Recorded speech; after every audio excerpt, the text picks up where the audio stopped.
The UN chief nuclear monitor called removing the cameras a serious challenge. Let's hope that emotions, go down a little bit and that we focus again on the problems, because the problems are not disappearing. And if we add to the problems less visibility, less access to the agency, then I don't think we are solving anything. We are aggravating everything.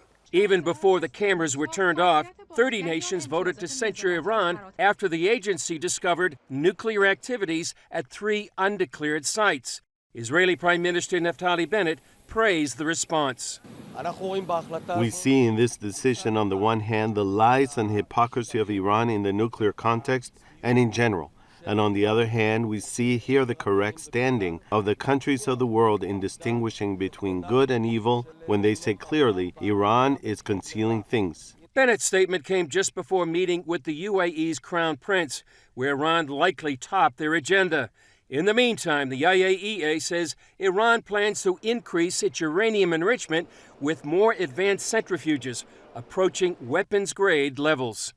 On Capitol Hill, lawmakers from both parties signed onto legislation regarding Iran's latest moves. The Defend Act directs the Secretary of Defense to seek to cooperate with allies and partners to identify an architecture and acquisition approach to an integrated air and missile defense system.